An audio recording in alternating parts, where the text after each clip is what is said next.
দেবগণ দেবৰাজ সকলোৱে মোৰ অভিবাদন কৰিবা গ্ৰহণ শুনা হেৰা মোৰ মণ্ডলী কওঁ এটি কথা মোৰ এই অমৰাৱতীৰ সৌন্দৰ্যৰ মাজত দেৱগণ আজি সুখত বিভোৰ অপেশ্বৰা ৰুণু জুনু নুপুৰৰ ধ্বনিৰ মাজত দেৱগণ আজি আনন্দত আত্মহাত বাৰু হয় নেকি কোনোজন ঈৰ্ষাম্বিত দেৱতাৰ এই সুখ বিলাসত পাৰে নেকি জনাব ব্যাঘাত দেৱতাৰ এই আনন্দ ভোগত দেৱৰাজ দেৱতাৰ আনন্দ ভোগত কোনোজন যদি হয় ঈৰ্ষাম্বিত তাৰ মই নেদেখো কাৰণ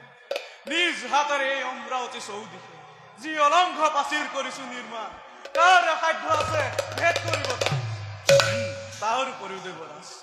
প্ৰত্যেকজন দেৱতাৰ বাবে যি অভেদ্য প্ৰসাদ কৰিলো সৃষ্টি কাৰ সাহস আছে প্ৰৱেশ কৰিব ধন্য ধন্য বিশ্বকৰ্মা তোমাৰ দৰে শিল্পী পাই ধন্য হল এই দেৱ সমাজ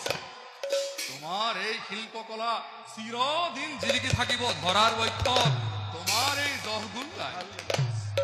দেৱৰাজ দেৱতাৰ কৰুণা ভিক্ষা কৰি মৈত্যৰ মানৱে দিনে নিশাই আৰাধিছে দেৱতাৰ ৰাতুল চৰণ নিশ্চিন্ত আমি মানৱৰ পৰা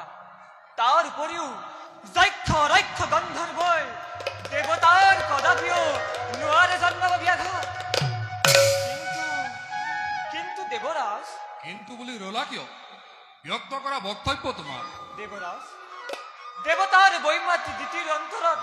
ক্ষোভাগ্নি জ্বলিছে দুগুণে দৈত্য গুৰু শুক্ৰ সহ্যৰ লগ লাগি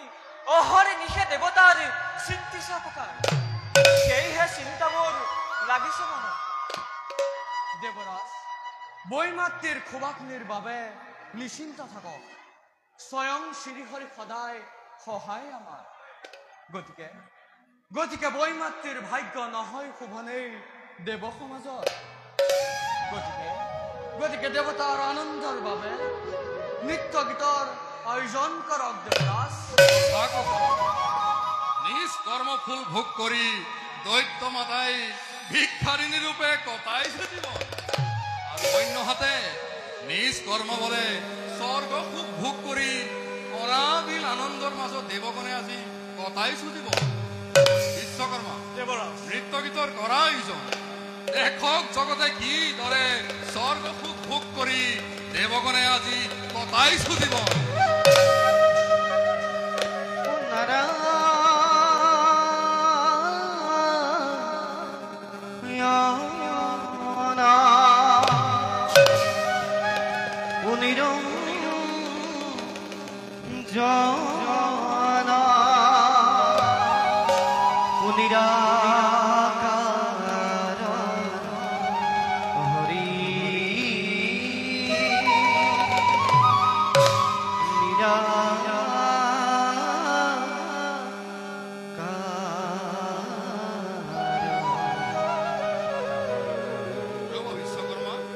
দেৱৰ্ষিৰ আগমনৰ বাবে নৃত্য গীতৰ নালাগে আয়োজন নিৰাকাৰ হৰি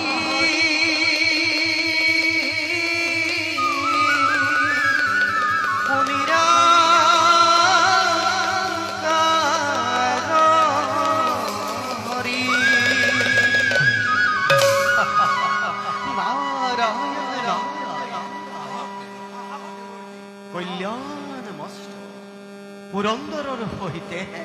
দেৱগণৰে জয় জয় মই পুৰন্দৰ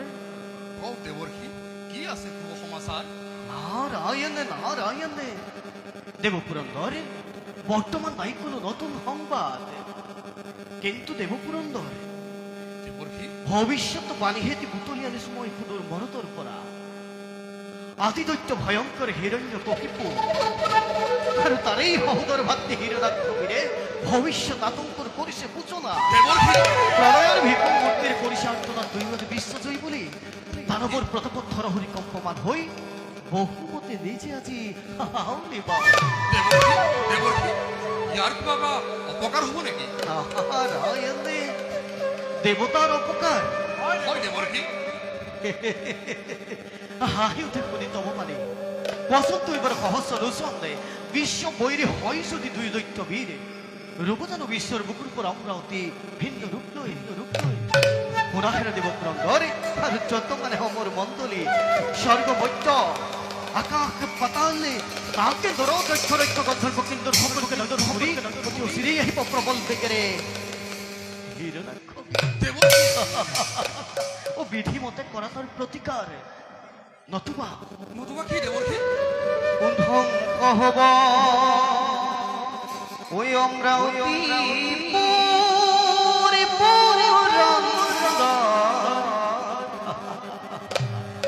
ধ্বংস হব অমরাবতী এটি পলকতে দেব পুরন্দরে এটি মাত্র পলকতে আমি এতিয়া বিদায় ও শুনা শুনা শুনা শুনা পুরন্দর ও শুনা শুনা শুনা শুনা পুরন্দর মুহুর ও মুহুর প্রলয় হতারে আহে ও প্রলয় হতারে আহে প্রীতির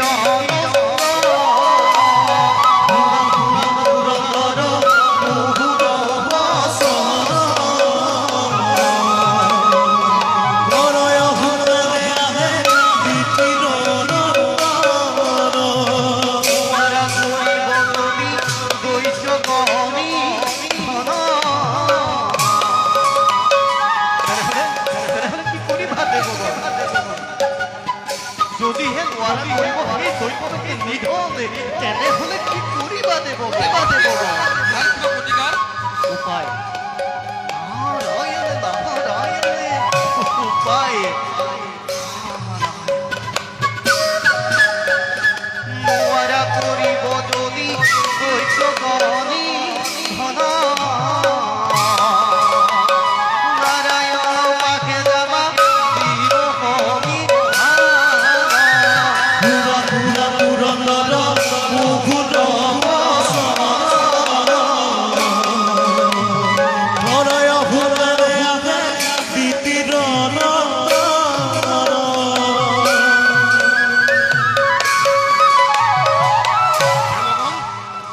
দেৱৰ্ষীৰ বাণী?